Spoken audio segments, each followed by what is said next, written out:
चलिए बाबू, हम लोग आज अपने पार्ट थर्ड वीडियो में मानव जनन में हम लोग जो है कल ब्रिशन कोष स्क्रोटम के बारे में हम लोग पढ़े थे।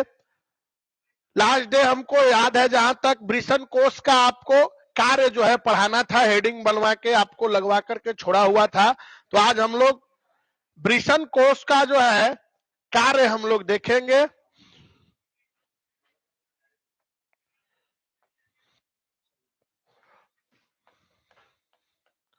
हम लोग को आज देखेंगे अभी ब्रिशन कोष का कार्य।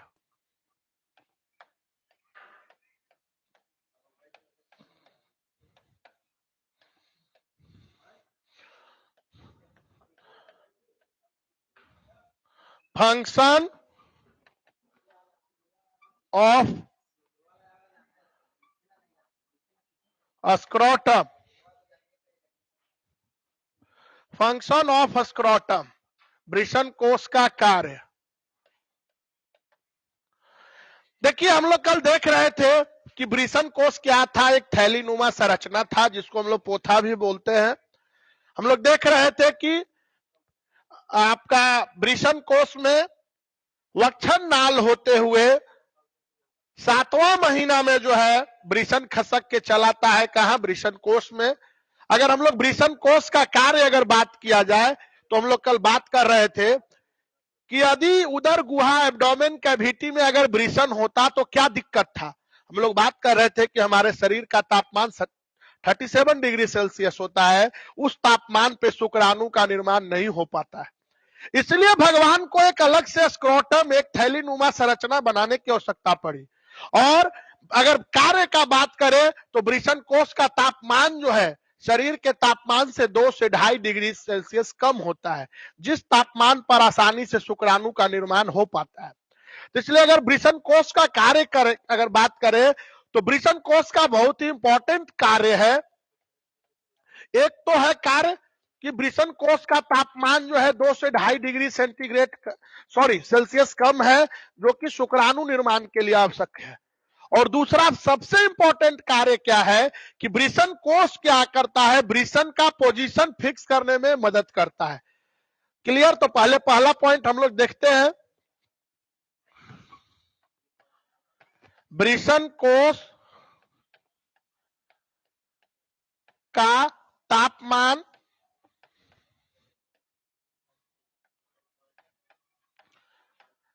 शरीर के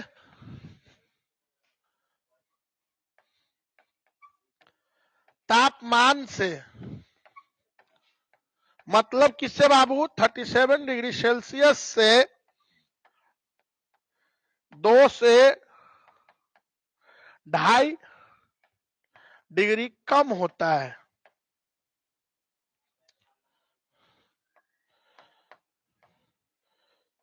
जिसके कारण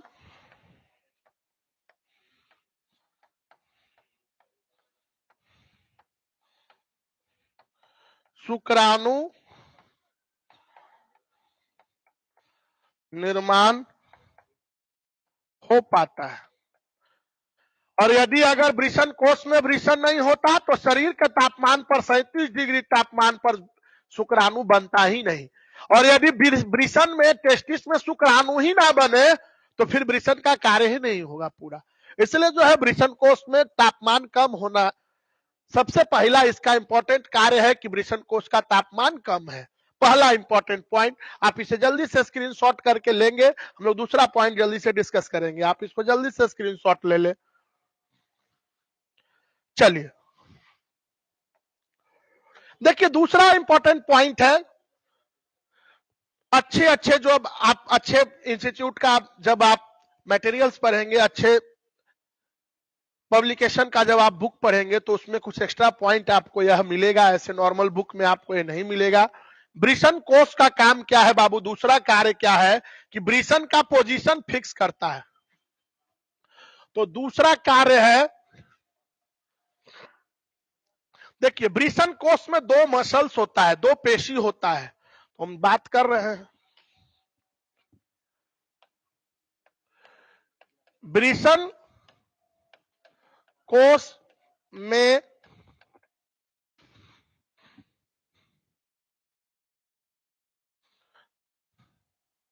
क्रीमेस्टर मसल या क्रीमेस्टर पेशी,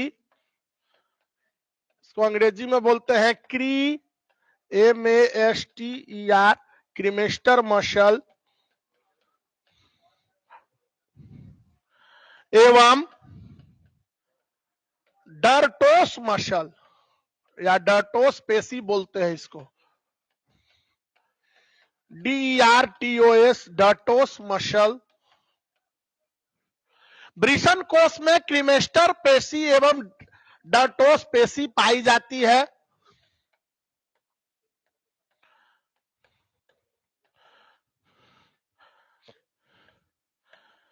जो वृषण का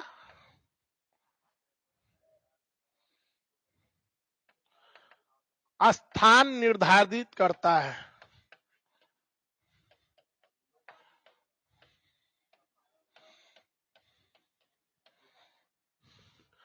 मतलब देखिए, वेरी वेरी इंपॉर्टेंट पॉइंट, दो तरह का मसल्स है, क्रीमास्टर मसल और डर्टोस पेशी। आप डर्टोस मसल्स बोल सकते हैं। यह दोनों मसल क्या करता है कि जब बाहर तापमान कम होता है, ठंडी के दिनों में नर का वृषण जो है ठंडी के दिनों में क्या होता है, खिसक के ऊपर की ओर चला जाता है, मतलब कि उदर गुहा की ओर चला जाता है। इससे क्या होता है, गर्माहट प्रदान होता है, प्राप्त होता है। इसलिए ठंडे के दिनों में वृषण खिसक कर ऊपर जाता है थोड़ा, और जब गर्मी का दिन होता है तो यह रिलैक्स होकर के नीचे की ओर जो है उदर गुहा से नीचे की ओर बढ़ता है। तो यह इस प्रकार, जिस तरह से आपके घर में पंखा को रेगुलेट करने के लिए रेगुलेटर होता है, उसी प्रकार रेगुलेटर का कार्य कर रहा है, ताप नियामक का काम कर रहा है यह कौन, वृषण कोष। मतलब कि ठंडी के दिनों में उदर गुहा से चिपका के रखता है वृषण को, और गर्मी के दिन में जो है उदर गुहा से दूर ले जाता है। इसके लिए कौन कार्य करता है, क्रीमास्टर और डर्टोस पेशी कार्य करता है। इसका मतलब जो है वृषण कोष क्या करता है,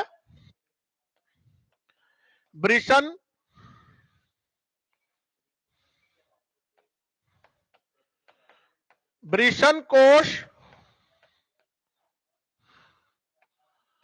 ताप नियामक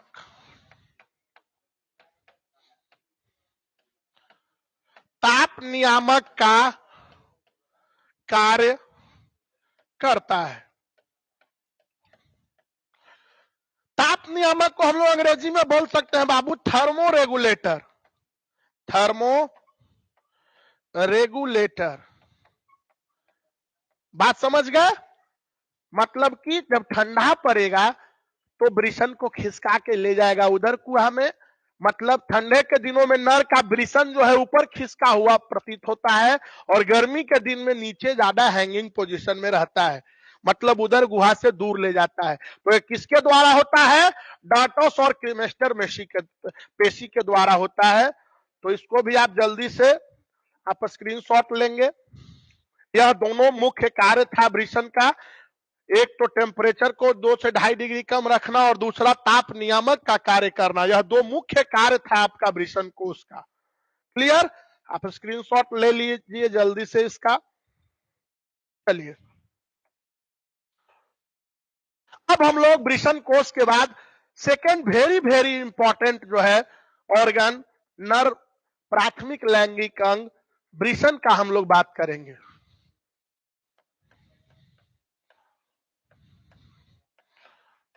वृषण जिसको हम लोग बोलते हैं टेस्टिस। आप देखिए कभी कभी बुक में टेस्टिस IS भी होता है और ES भी होता है।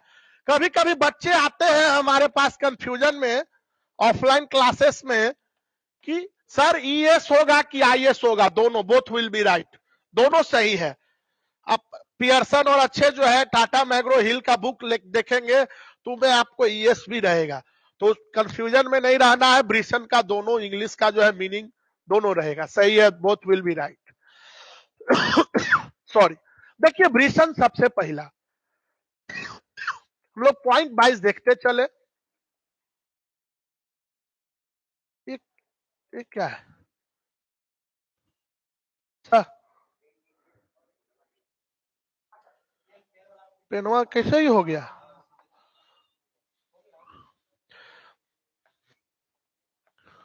देखिए हम लोग पॉइंट देखते चले वृषण के बारे में। वृषण सबसे पहले क्या है? यह नर का प्राथमिक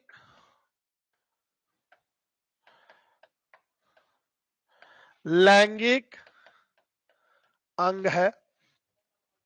मतलब यह नर का प्राइमरी सेक्स ऑर्गन है। प्राथमिक लैंगिक अंग हम कल बात कर रहे थे, वैसा अंग जिसका कार्य नर युग्मक शुक्राणु स्पर्म का निर्माण करना और दूसरा नर लैंगिक hormone male sex hormone testosterone का निर्माण करना। तो जो युग्मक और हार्मोन का निर्माण करता है वैसे अंग को हम लोग बोलते हैं प्राथमिक लैंगिक अंग। और हम लोग कल बात कर रहे थे कि यह वृषण जो है जब नर बालक मां के गर्भ में विकास करते रहता है तो 7वां महीना तक वृषण वृषण कोष में नहीं था। 7वां महीना के बाद यह वृषण कोष में चला आता है वक्षण नाल द्वारा।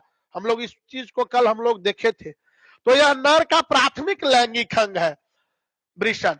और आप खुद देखिए इस वृषण कोष में कितना, एक जोड़ा जो है आपका वृषण है। देखने में कैसा प्रतीत हो रहा है? अंडाकार है, ओवल शेप का है। और इसकी जिस तरह से हमारे शरीर की सूक्ष्म और क्रियात्मक इकाई जैसे सेल है, जिस तरह कोई भी बिल्डिंग का निर्माण या इस दीवार का निर्माण में एक ईंट का रोल है, जिस तरह हमारे शरीर में कोशिका से मिलकर के शरीर बनता है, जिस तरह से किडनी नेफ्रॉन से मिलकर बनता है, जिस तरह से ब्रेन न्यूरॉन से मिलकर बनता है, उसी प्रकार वृषण का जो है सूक्ष्म और क्रियात्मक इकाई को हम लोग बोलते हैं शुक्रजनक नलिकाएं, सेमनीफेरस ट्यूब्यूल बोलते हैं। तो हम लोग अब आगे देखते हैं आगे की पॉइंट। नर का प्राथमिक लैंगिक अंग है बाबू। दूसरा क्या पॉइंट? यह एक जोड़ा होता है, वन पेयर है। तीसरा बात, यह अंडाकार होता है। अंडाकार मतलब क्या? Oval shaped.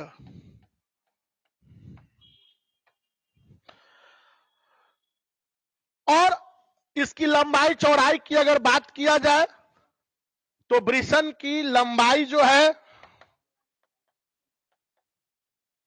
वृषण की लंबाई जो है क्या बाबू? 4 से 5 सेंटीमीटर। इसकी चौड़ाई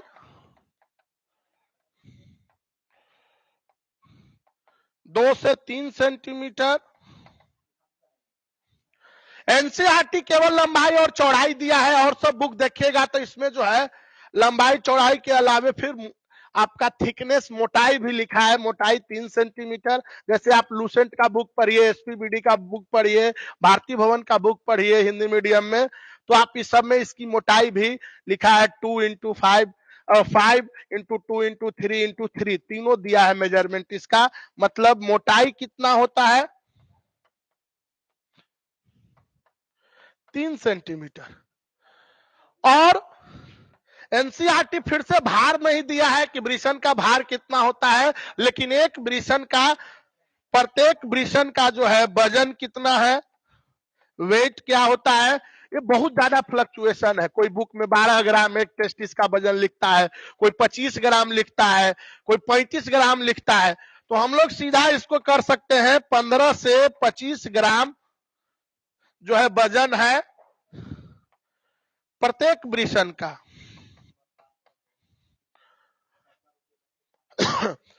तो जल्दी से हम लोग एक बार कंक्लूड करें। यह नर का प्राथमिक लैंगिक अंग है। यह एक जोड़ा है, अंडाकार है। इसकी लंबाई 4 से 5 सेंटीमीटर, चौड़ाई 2 से 3 सेंटीमीटर, मोटाई 3 सेंटीमीटर, और प्रत्येक वृषण का वजन जो है 15 से 25 ग्राम है। क्लियर? तो आप जल्दी से इसका स्क्रीनशॉट लेंगे।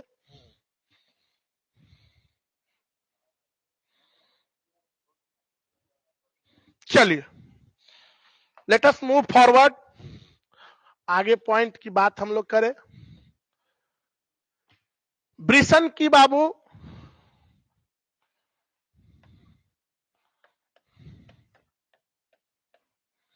वृषण का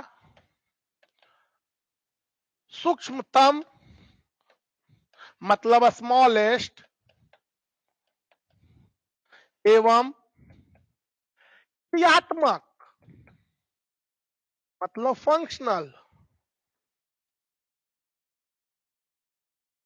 फंक्शनल इकाई यूनिट को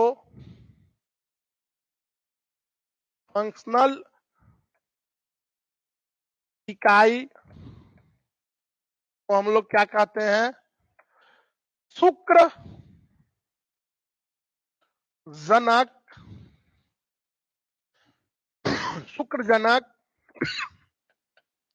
नलिका शुक्रजनक नलिकाएं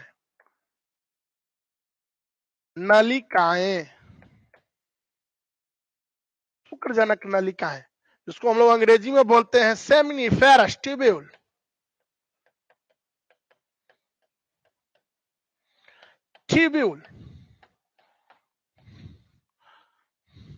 इकाई को शुक्रजनक नलिकाएं कहते हैं।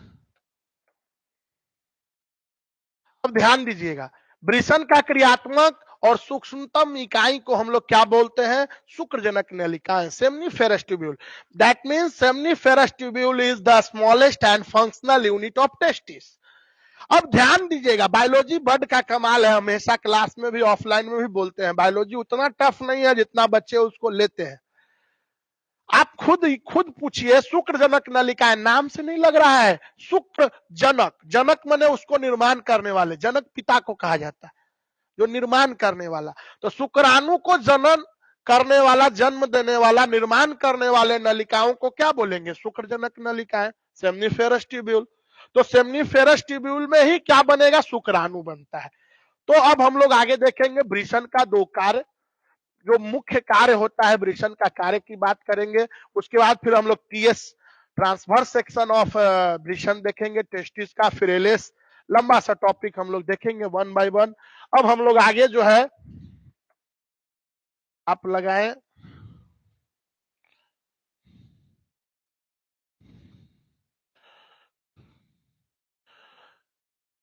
एक पॉइंट और इस पे आप ऐड कर सकते हैं कि वृषण के शुक्रजनक नलिकाओं में ही क्या होता है? शुक्राणु का निर्माण भी ऐड कर सकते हैं आप।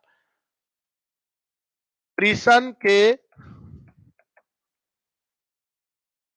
शुक्रजनक नलिकाओं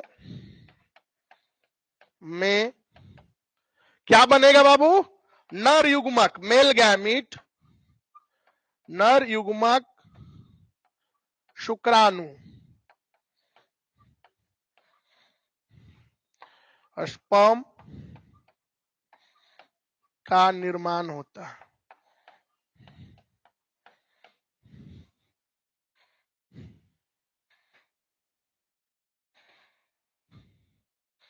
क्लियर? तो वृषण के शुक्रजनक नलिकाओं जो फंक्शनल यूनिट है उसी में नर युग्मक शुक्राणु का निर्माण होता है। आप जल्दी से इसका भी स्क्रीनशॉट ले ले, आगे हम लोग वृषण का कार्य देखेंगे। ओके, चलिए अब हेडिंग अगला लगाएंगे, वृषण का कार्य। ऑनलाइन में सारा पॉइंट हम लोग को लिखना पड़ रहा है, आप स्क्रीनशॉट से फ्री होगा। ऑफलाइन में वही हम लोग को लिखना नहीं पड़ता, हम लोग टाइप पॉइंट को लिखवाते चलते, आप लिखते चलते। खैर, स्पीड हम लोग का उससे कहीं इससे ज्यादा ही, क्योंकि ड्रॉ करने में और इसमें आपका समय लगता है। कल कुछ बच्चे मैसेज कर रहे थे, इंग्लिश मीडियम वाले बच्चे, कि सर ऑनलाइन तो और फास्ट होता है। तो बिल्कुल सही बात है, ऑनलाइन क्लासेस तो फास्ट होंगे ही, क्योंकि स्क्रीनशॉट लेकर के जब आप नोट्स बनाते हैं तो उसमें तो हम लोग का तो टाइम बचता है, जो आप नॉर्मली ऑफलाइन में जो टाइम लेते हैं उस टाइम सेव होता है। खैर, आप हेडिंग लगाएंगे, वृषण का कार्य, फंक्शन ऑफ टेस्टिस। बिल्कुल तोता की तरह दिमाग में रटा होना चाहिए, समझता तो है ही। आगे वृषण का अगर दो कार्य पूछा जाए, तो कार्य अगर पूछा जाए तो वृषण का दो प्रमुख कार्य होता है। पहला कार्य क्या होता है कि शुक्राणु नर युग्मक शुक्राणु का निर्माण करना और दूसरा नर लैंगिक हार्मोन टेस्टोस्टेरोन का निर्माण करना। तो यह दो कार्य है। उसी तरह जब आप आगे पढ़ेंगे अंडाशय ओवरी, ओवरी का कार्य, तो उसमें भी फिर बोलेंगे कि ओवरी का दो कार्य है, मादा युग्मक अंडाणु और मादा युग्मक एस्ट्रोजन का निर्माण करना। तो हम लोग वृषण का कार्य में जो है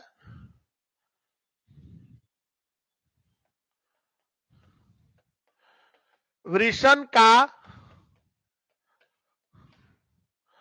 दो मुख्य कार्य है। कौन कौन बाबू? पहला,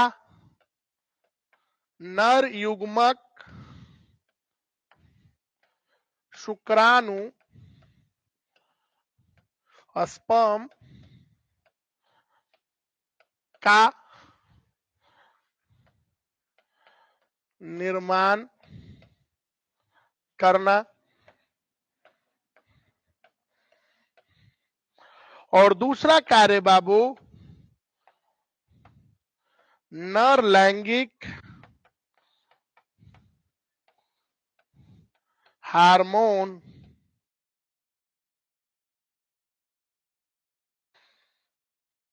टेस्टोस्टेरोन। नर लैंगिक हार्मोन कौन सा बाबू? टेस्टोस्टेरोन। एस्टेरोन, नर लैंगिक हार्मोन टेस्टोस्टेरोन का निर्माण करना। नर लैंगिक हार्मोन टेस्टोस्टेरोन का निर्माण करना। तो यही वृषण का दो जो है मुख्य कार्य है, एक तो शुक्राणु का निर्माण करना और दूसरा टेस्टोस्टेरोन का निर्माण करना। और हम आप लोग को पहले भी बता चुके हैं, पहले क्लास में ही, फर्स्ट वीडियो में ही, कि नर लैंगिक हार्मोन टेस्टोस्टेरोन के कारण ही पुरुषों में मूछ दाढ़ी जो है यौवन काल प्यूबर्टी पीरियड में जो है 11 से 13 वर्ष होते होते मूछ दाढ़ी का जो है शुरुआत होना, जिस्म के आकार में वृद्धि होना, बॉडी में बहुत सारे साइकोलॉजिकल मेंटल चेंजेज होना, फुटानी आना। 8वां 9वां से पहले बच्चा जो है उतना फुटानी में नहीं, जो मिल गया जो मिला खाया पिया मौज में रहता है। उसके बाद जो है फुटानी शुरू होता है, मेल फीमेल से अट्रैक्शन, काश गर्लफ्रेंड होती तो रेस्टोरेंट जाते तो चाट खाते, इस तरह का जो फीलिंग है, ये वाले फीलिंग जो है निगेटिव चार्ज अट्रैक्शन जो भी फीलिंग जो आते हैं, यह हार्मोनल है। यह हार्मोन टेस्टोस्टेरोन के कारण जो है फिजियोलॉजिकल, साइकोलॉजिकल और जो मेंटल जो चेंजेज आते हैं, ईगो आ जाता है, तो ये सब हार्मोनल है। तो यह सब मूछ दाढ़ी आना, जनन अंग के पास बाल, हेयर, प्यूबिक हेयर जो है, जगन रोम, ये सब विकसित होना, ये सब जो है कंधों के नीचे बाल का डेवलपमेंट, छाती पर जो है बाल आना, ये सब जो भी चेंजेज आता है, द्वितीय लैंगिक लक्षण, ये सब यही टेस्टोस्टेरोन हार्मोन के कारण होता है। तो यही वृषण का दो मुख्य कार्य है। तो आपको कोई भी पूछे तो बिल्कुल बिल्कुल ध्यान में रखना है कि नर लैंगिक हार्मोन टेस्टोस्टेरोन और नर युग्मक शुक्राणु का निर्माण करना, यही दो मुख्य कार्य है वृषण का। ओके, आप इसे भी स्क्रीनशॉट ले ले जल्दी से।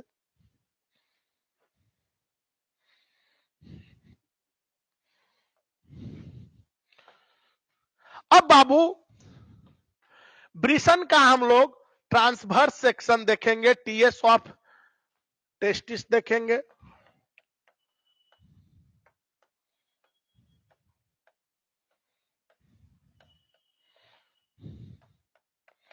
वृषण का टीएस काट देखिए, ऑफलाइन में हम बहुत बार बच्चों को क्लास में बेसिक्स में बताते हैं, ऑनलाइन की हम लोग शुरुआत किए हैं कल परसों से। तो आपको बिल्कुल एक चीज, आपको जो बच्चे नए हैं या किसी भी प्रकार का कंफ्यूजन है तो आप समझ लें, आपको बायोलॉजी में जितना भी फिगर है उसमें या तो टीएस या एलएस होता है। टीएस माने होता है ट्रांसवर्स सेक्शन,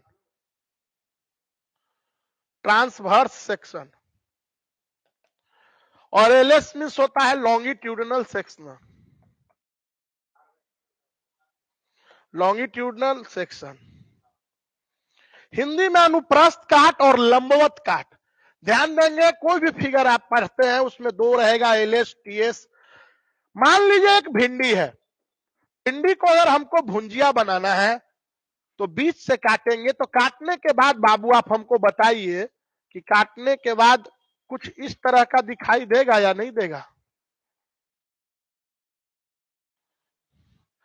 अगर हम इस सेक्शन की स्टडी करेंगे, कितना चैम्बर है, कितने सीड है, अगर इसकी बात करेंगे तो टीएस होगा, ट्रांसवर्स सेक्शन, अनुप्रस्थ काट।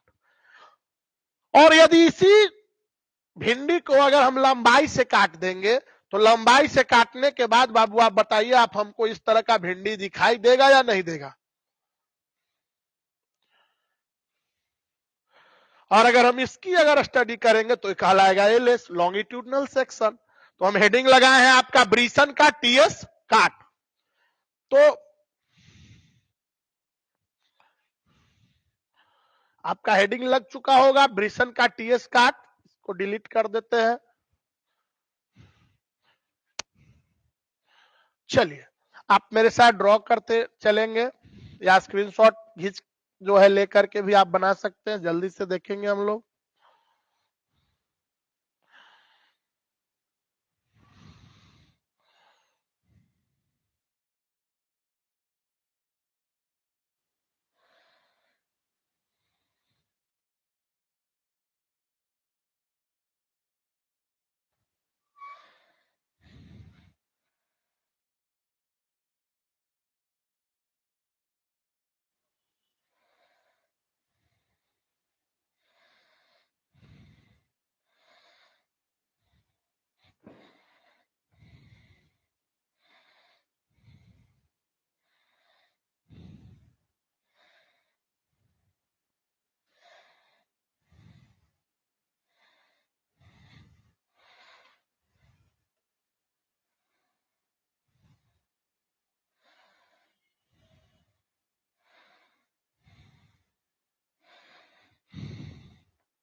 देखिए ब्रिसन का जब आप टीएस काट करिएगा बाबू, तो इसका सबसे पहले बाहर 3 लेयर दिखाई देगा कुछ इस तरह का।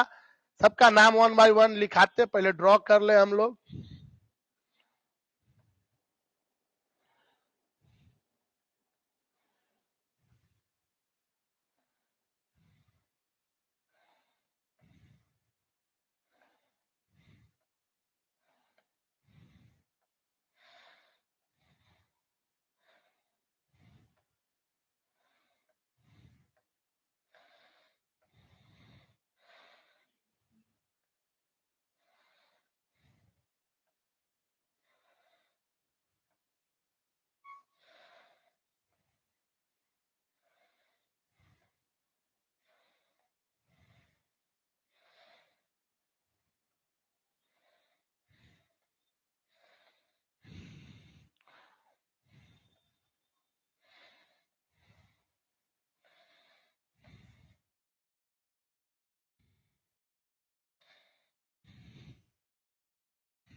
देखिए बाबू, जब ब्रिसन का जो है टीएस काट करेंगे, मतलब कि यह ब्रिसन था, इसका अगर आप इस तरह से टीएस काट करेंगे, अनुप्रस्थ काट करेंगे, तो किस प्रकार संरचना दिखाई देता है उसकी हम लोग को स्टडी करनी है अभी।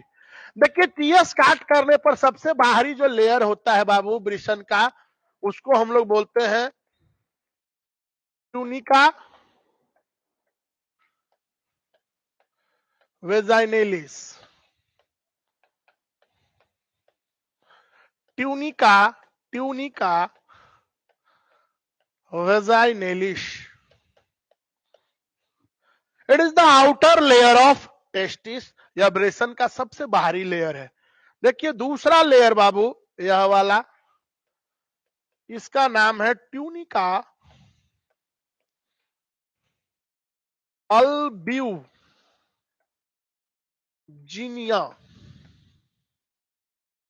Tunica अल्ब्यूजिनिया, tunica अल्ब्यूजिनिया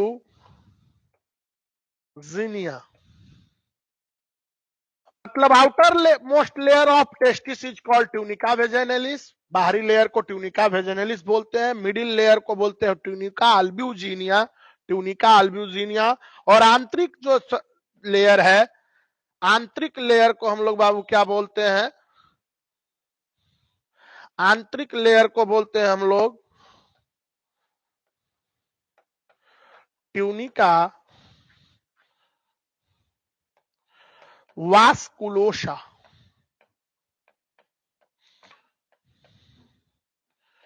tunica वास्क्यूलोसा। तो वृषण का टीएस काट करने पर जल्दी से ट्यूनिका वेजाइन, ट्यूनिका इसके बाहरी स्तर को कवर को बोलते हैं, बाहरी कवर को ट्यूनिका वेजाइनेलिस, इसका मिडिल बीच वाला को बोल रहे हैं ट्यूनिका अल्ब्यूजिनिया, और आंतरिक वाले को बोल रहे हैं ट्यूनिका वास्कुलोसा। और 2 मिनट पहले अभी आप हम पढ़ रहे थे हम लोग कि वृषण का सूक्ष्मतम इकाई को हम लोग बोल रहे हैं शुक्रजनक नलिकाएं। तो इसमें यह वाला जो संरचना है आपका जो है, यह वाला सब संरचना जो बना है हम, यह क्या है, यही शुक्रजनक नलिकाएं है। शुक्रजनक नलिकाएं, शुक्रजनक नलिकाएं जिसको अंग्रेजी में हम लोग बोलते हैं सेमिनिफेरस ट्यूब्यूल, सेमिनिफेरस ट्यूब्यूल बोलते हैं। अब इस तरह से देखिए 1 2 3 4 हम बनाए हैं शुक्रजनक नलिकाएं, मतलब वृषण के इसी शुक्रजनक नलिकाओं में जैसे 1 2 3 4 इस तरह से 750 शुक्रजनक नलिकाएं एक वृषण में होता है। जब एलएस आपको पढ़ाएंगे तब क्लियर हो पाएगा। तो एक वृषण में लगभग इस प्रकार के 750 शुक्रजनक नलिकाएं होती हैं। और नाम से ही बार बार बोल रहे हैं शुक्रजनक नलिकाएं, मतलब शुक्राणु को जन्म देने वाला नलिकाएं है, इसलिए इसका नाम है शुक्रजनक नलिकाएं। तो वृषण के इसी शुक्रजनक नलिकाओं में क्या बनेगा, शुक्राणु का निर्माण होगा। देखिए शुक्रजनक नलिकाओं में इसका भी बाहरी लेयर को हम लोग बोलते हैं ट्यूनिका प्रोपरिया। क्या बोलते हैं, ट्यूनिका प्रोपरिया। इसके बाद देखिएगा इस शुक्रजनक नलिकाओं में भी एक अंदर फिर लेयर है, इसको हम लोग बोलते हैं जनन उपकला।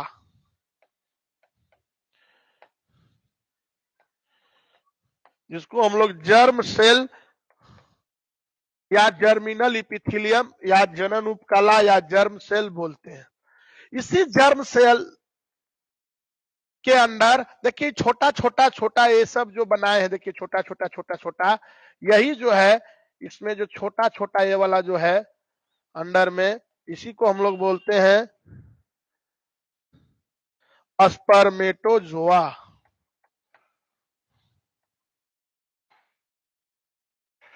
स्पर्मेटोजोआ नहीं, स्पर्मेटोगोनिया बोलते हैं। एक सेकेंड,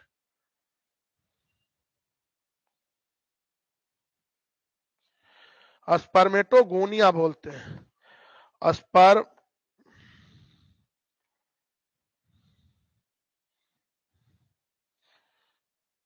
स्पर्मेटो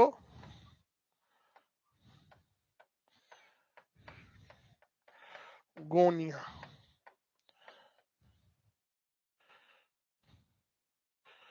स्पर्मेटोगोनिया।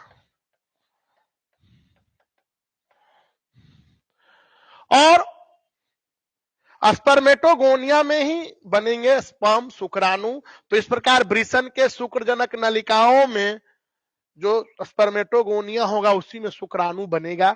उसके बाद देखिएगा शुक्रजनक नलिकाओं में देखिए इस प्रकार से त्रिभुजाकार, देखिए इस तरह से त्रिभुजाकार जो है ये वाला जो है कोशिका बनाए हैं। जैसे ये वाला त्रिभुजाकार कोशिका जो है, यह त्रिभुजाकार कोशिका जो है शुक्रजनक नलिकाओं में, इसका नाम है सर्टोली सेल। क्या नाम है बाबू? सर्टोली सेल, सर्टोली कोशिका।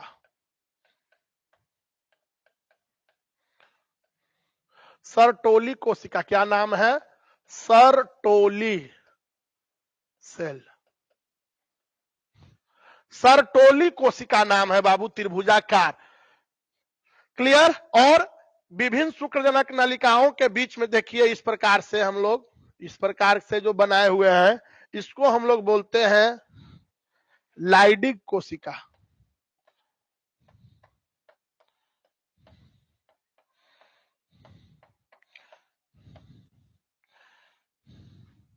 लाइडिक कोशिका आगे डिटेल जब लिखवाएंगे तो लाइडिक कोशिका को हम लोग अंतराली कोशिका भी बोलते हैं। आप उसका जो है इंटरस्टिशियल सेल या लाइडिक कोशिका हम लोग बोलते हैं इसको, लैडिक सेल। तो ये लेवल हुआ। इस पर जल्दी से मेन जो भी पॉइंट है ये तो केवल लेवल करके समझा है। मेन पॉइंट क्या है, किसका फंक्शन, एक बार डिटेल इस पर यहाँ पे हम आपको समझा दे। एक बार हमारे साथ चलेंगे फिर से। वृषण का टीएस काट करने पे सबसे बाहरी जो है वृषण का लेयर होता है, उसको वृषण का जो लेयर है, कवर है, उसको ट्यूनिका बोल रहे हैं। क्या बोल रहे हैं? ट्यूनिका। तो तीन तरह का ट्यूनिका था। सबसे बाहरी को बोल रहे हैं ट्यूनिका वेजाइनेलिस, मध्य वाला को बोल रहे हैं ट्यूनिका अल्ब्यूजिनिया, आंतरिक वाला को बोलेंगे ट्यूनिका वास्कुलोसा। आप देखेंगे जब एलएस पढ़ेंगे तो ट्यूनिका अल्ब्यूजिनिया धस करके कोष्टक बनाएगा, तो आगे देखेंगे। इसके बाद वृषण का जो है 1 2 3 4 इस तरह से 750 शुक्रजनक नलिकाएं पाई जाती हैं एक वृषण में। शुक्रजनक नलिकाएं नाम ही है इसका, शुक्रजनक नलिकाएं, जैसे ये सब जो है शुक्रजनक नलिका है। शुक्राणु शुक्रजनक नलिकाओं की जो अंदर वाला जो लेयर है उसको बोल रहे हैं जनन उपकला या जर्मिनल इपिथीलियम बोलते हैं, जर्म सेल बोलते हैं अंग्रेजी में इसको। और शुक्रजनक नलिकाओं देखिए त्रिभुजाकार जो अंदर जो ये सब त्रिभुजाकार, देखिए त्रिभुज के समान जो कोशिका है इसका नाम क्या है? सर्टोली कोशिका। ध्यान रखने के लिए कैसे, सर लोग का टोली है, सर्टोली, सर्टोली कोशिका। इसका जब हम सर्टोली कोशिका लिखवाएंगे तो उस समय और इसका 2-3 नाम है। सर्टोली कोशिका को हम लोग जो है नर्स कोशिका भी बोलते हैं, नर्स सेल भी बोलते हैं, इसको सस्टेंटाकुलर सेल भी बोलते हैं। तो सर्टोली सेल का काम क्या है? जो शुक्राणु बनेगा, ये त्रिभुजाकार सर्टोली सेल है, उसका क्या काम है? जो शुक्राणु बना, निर्माण हुआ, उसको न्यूट्रिशन, मतलब जो शुक्राणु निर्माण होगा शुक्राणु धस जाता है इस त्रिभुजाकार सर्टोली सेल में। और सर्टोली सेल का कार्य क्या है? शुक्राणु जो बना शुक्रजनक नलिकाओं में उसको जो है पोषकता प्रदान करता है, न्यूट्रिशन देता है। कौन देता है? Sertoli cell. अब देखिएगा सर्टोली सेल के भीतर भी छोटे छोटे शुक्राणु निर्माण करने वाले कोशिका है, स्पर्मेटोगोनिया बोलते हैं उसको। क्लियर? इसी स्पर्मेटोगोनिया से शुक्राणु का, स्पर्मेटोजोआ का निर्माण होगा। अब देखेंगे विभिन्न शुक्रजनक नलिकाओं के बीच में जो कोशिका है ये सब, इसको बोल रहे हैं लाइडिक कोशिका, या इसको हम लोग अंतराली कोशिका, इंटरस्टिशियल सेल भी बोलते हैं। लाइडिक, वॉन लाइडिक नामक जो है साइंटिस्ट इसको जो खोजे थे, इसलिए उन्हीं के नाम पर इसका लाइडिक कोशिका या अंतराली कोशिका इसको हम बोलते हैं। तो ध्यान दीजिएगा, अभी लिखवाए थे 1 मिनट पहले, इसके पहले, कि वृषण का 2 मुख्य कार्य था। एक तो शुक्राणु का निर्माण करना था। शुक्राणु कौन निर्माण किया? वृषण का यही शुक्रजनक नलिका है।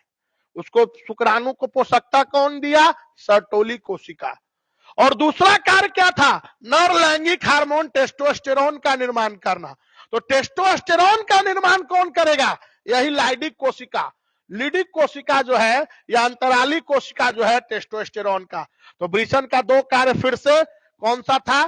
शुक्राणु का निर्माण कौन करेगा? यह शुक्रजनक नलिकाएं करेगा। और दूसरा नर लैंगिक हार्मोन टेस्टोस्टेरोन कौन बनाया? आपका लाइडिक कोशिका बनाया।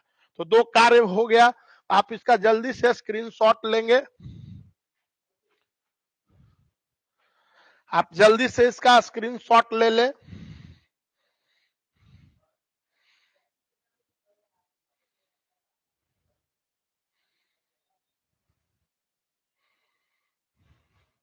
चलिए,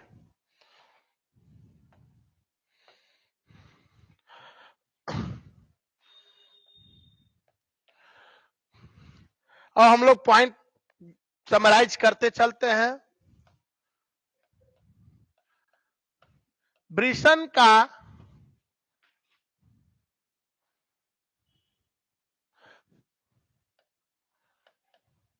बाहरी परत को क्या बोलते हैं बाबू? ट्यूनिका कहते हैं।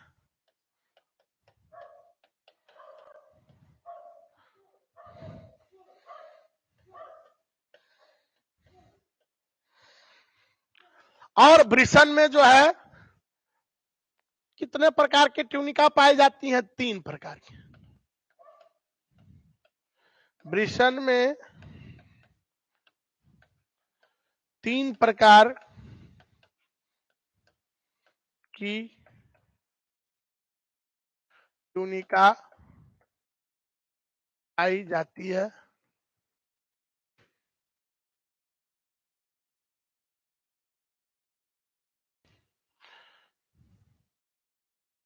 पहला क्या है बाबू? ट्यूनिका। पहला क्या है? Tunica vaginalis.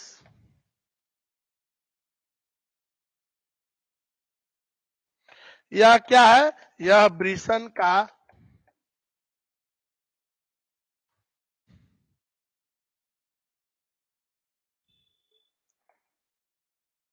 सबसे बाहरी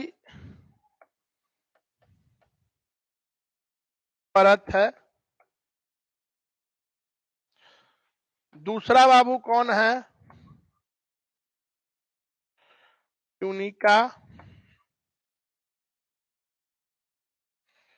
अल्ब्यूजिनिया।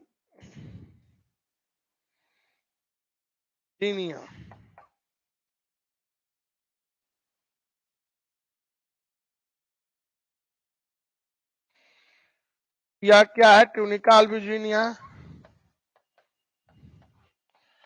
यह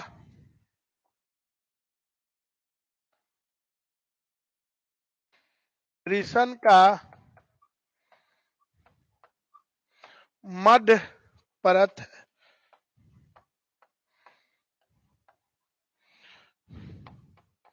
और तीसरा क्या है बाबू?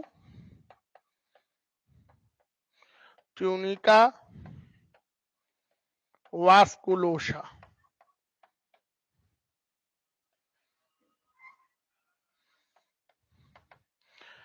यह वृषण का आंतरिक परत। क्लियर? वृषण का बाहरी परत को ट्यूनिका बोल रहे हैं। 3 तरह का परत है। बाहरी परत को ट्यूनिका वेजाइनेलिस, बीच वाला परत को ट्यूनिका अल्ब्यूजिनिया, और आंतरिक परत को हम लोग क्या बोल रहे हैं? ट्यूनिका वास्कुलोसा बोल रहे हैं। क्लियर? आप जल्दी से स्क्रीनशॉट ले इसका।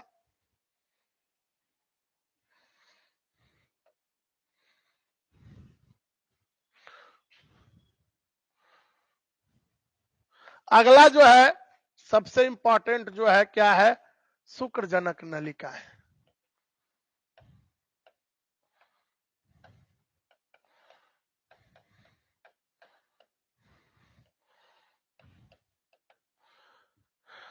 शुक्रजनक नलिकाएं क्या है? वृषण का सूक्ष्मतम इकाई है, तो लिखवा चुके हैं, तो बार बार एक ही पॉइंट को लिखने की कोई आवश्यकता नहीं है। शुक्राणु का निर्माण इसमें होता है, ये भी लिखने की आवश्यकता नहीं, क्योंकि ऑलरेडी लिखवा दिए हैं। शुक्रजनक नलिकाएं जो है कितनी संख्या है वो आप एलएस कराएंगे तो लिखवाएंगे, तो फिर इसमें भी यहां लिखवाने की कोई आवश्यकता नहीं है। टीएस करने के बाद कैसा क्या सब है वो हम लोग अभी देखेंगे। तो शुक्रजनक नलिकाओं का जो है पॉइंट सब देखेंगे। एक इसके बाहरी परत को टीएस के बाद कैसा दिखाई दे रहा है उसकी बात करें। इसकी बाहरी परत को क्या बोल रहे थे बाबू? Tunica propria.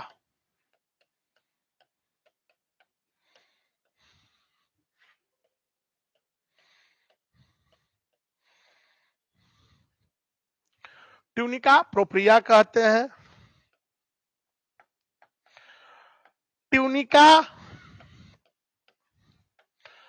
प्रोप्रिया के भीतर जनन उपकला जर्मिनल इपिथेलियल या जर्म सेल बोलते हैं कि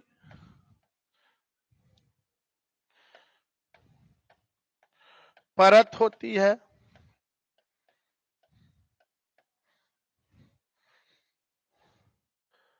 शुक्रजनक नलिकाओं में फिर क्या है आगे? सर्टोली कोशिका पाई जाती है। कौन सी कोशिका पाई जाती है बाबू? सर्टोली कोशिका।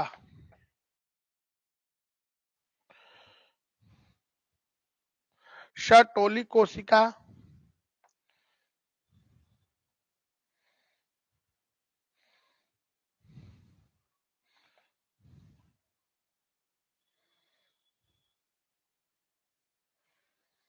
सर्टोली कोशिका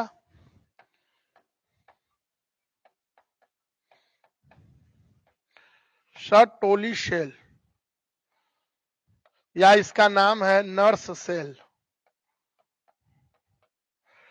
या इसका एक और नाम है सस्टेंटा।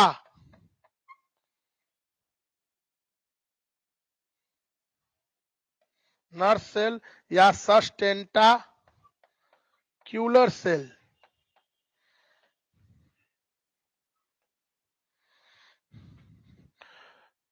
सर्टोली सेल, नर्स सेल या सस्टेंटाकुलर सेल इसका जो है नाम है सर्टोली सेल।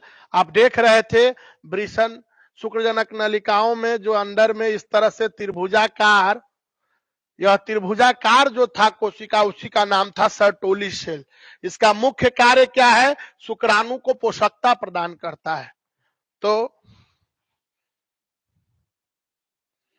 यह त्रिभुजाकार कोशिका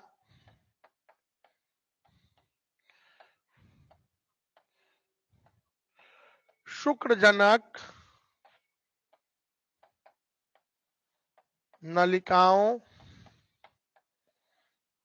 में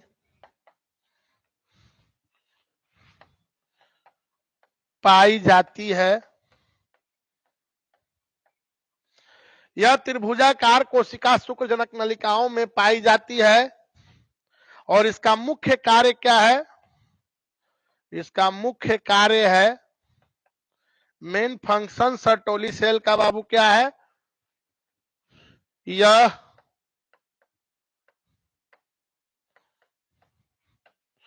शुक्राणु को पोषकता, न्यूट्रिशन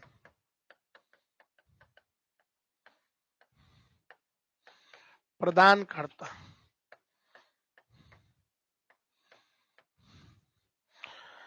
ध्यान दीजिएगा, Sertoli cell, nurse cell, sustentacular cell, यह क्या है? त्रिभुजाकार कोशिका शुक्रजनक नलिकाओं में पाई जाती है। इसका मुख्य कार्य क्या है? यह शुक्राणु को पोषकता, न्यूट्रिशन, अर्थात जो शुक्राणु बनता है ना वह त्रिभुजाकार कोशिका में धंस जाता है और धंस करके उससे जो है यह जो है पोषकता न्यूट्रिशन प्राप्त करता है। तो यह हो गया आपका सर्टोली सेल का क्या मेन कार्य हो गया।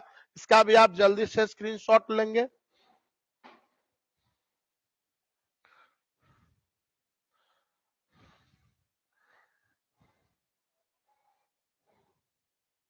चलिए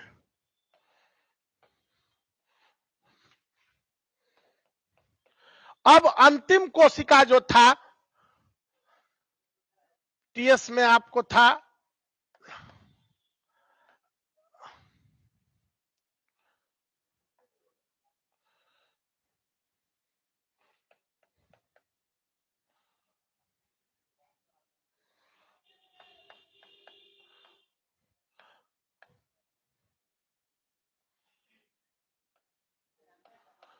लाइडिंग कोशिका, इसको हम लोग बोलते हैं लाइडिंग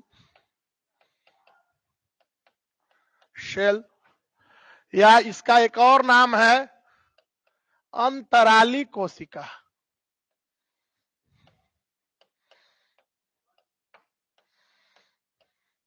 जिसको हम लोग बोलते हैं interstitial, STITIL, interstitial cell, interstitial cell.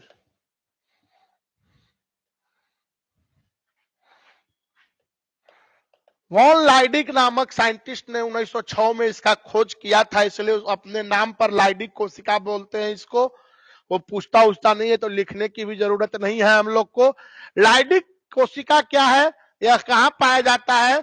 वृषण में शुक्रजनक नलिकाओं जो है, विभिन्न शुक्रजनक नलिकाओं के बीच में जो है पाया जाता है, इसलिए इसका नाम अंतराली कोशिका भी है। तो यह कोशिका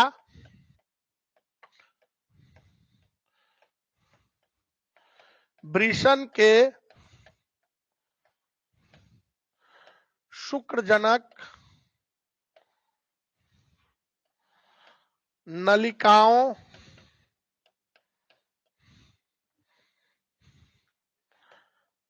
के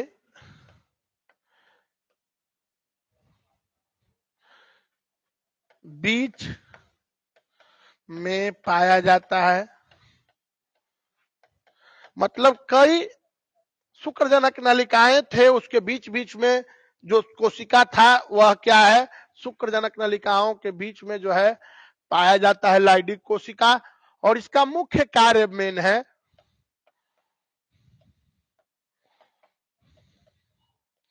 मेन फंक्शन क्या है लाइडिक कोशिका। तो आपको बता रहे थे कि वृषण का दो मुख्य कार्य क्या था, शुक्राणु का निर्माण करना और नर लैंगिक हार्मोन टेस्टोस्टेरोन। तो यही टेस्टोस्टेरोन का निर्माण करता है।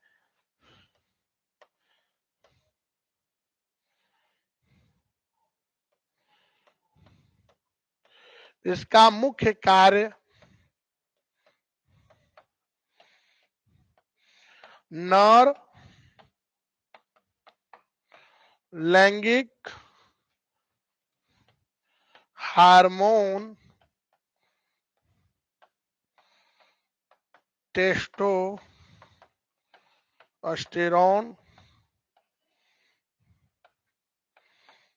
का निर्माण करना है। इस प्रकार हम लोग देखें कि टेस्टिस में, वृषण में शुक्रजनक नलिकाओं में सर्टोली कोशिका था जो शुक्राणु को क्या कर रहा था, पोषकता दे रहा था। और लाइडिक कोशिका क्या कर रहा है, टेस्टोस्टेरोन हार्मोन का निर्माण कर रहा है और शुक्रजनक नलिकाओं में शुक्राणु का निर्माण हो रहा है। इस प्रकार हम लोग का जो है, इसके अलावा जो है वृषण में जो है ब्लड वेसल्स पाए जाते हैं, तो वो सब भी है। तो हम लोग जो है ये भी आप जल्दी से स्क्रीनशॉट लेंगे।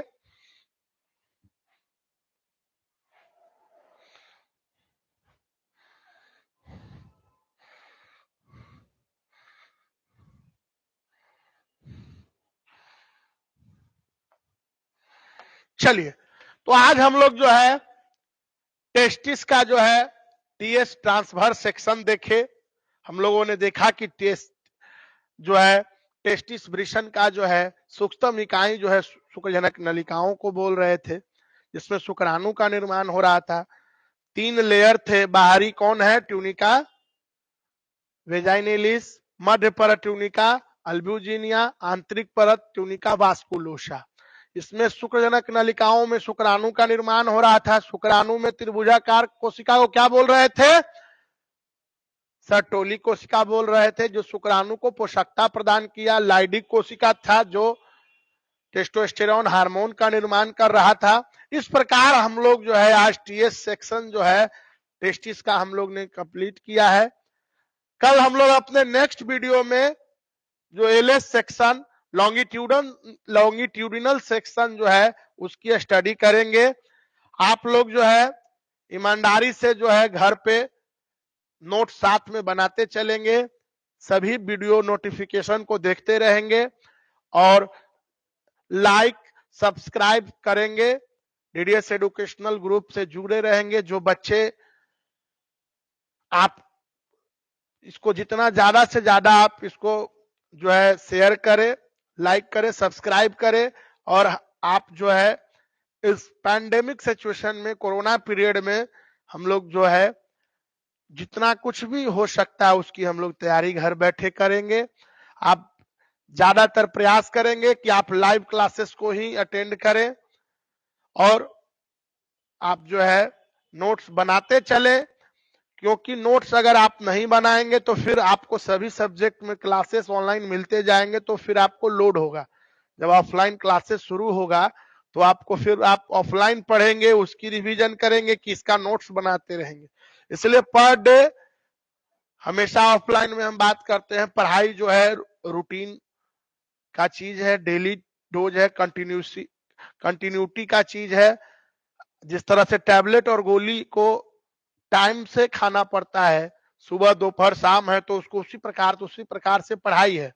पढ़ाई को भी डोज वाइज, ऐसा नहीं है कि आज 5 दिन ना पढ़ेंगे और छठा दिन सब दिन के बदले पढ़ लेंगे, ऐसा कुछ नहीं होता है। रॉकेट साइंस पढ़ाई जो है वह स्लो प्रोसेस है। धीरे धीरे आप जो स्टेप बाय जो है करते, आप जो है पूरा करते हैं। तो आज हम लोग इतना ही रखेंगे। हम लोग का जो है टाइमिंग आप जानते हैं, 6 बजे से 7 बजे इवनिंग में रोज हम लोगों का बायोलॉजी का क्लास चलता है। उसी में ऑनलाइन सेटअप करने में कुछ नेटवर्क या जिस कारण से प्रयास तो रहता है हम लोग का 6 बजे शुरू हो जाए, या उसके पहले कोई वीडियो बनता रहता है तो उसमें थोड़ा लेट फेट हो सकता है। तो आप फोन करके सर को परेशान ना करेंगे। आप माइंड मेकअप करके चलिए कि मेरा 6, तो मान के चलिए 6, 5, 10 और 7, 10 तक में आपका लगभग ये आपका जो है 1 घंटा प्रतिदिन हम लोग बायोलॉजी जो है पढ़ेंगे, क्लास हम लोग करेंगे। आज के लिए इतना ही। Thanks, keep watching video, like subscribe कीजिए और कल के लिए कुछ नहीं छोड़िए। कल नहीं होता है, कल फिर कल हो जाता है।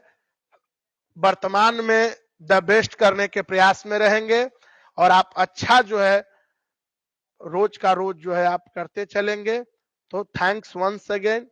ओके।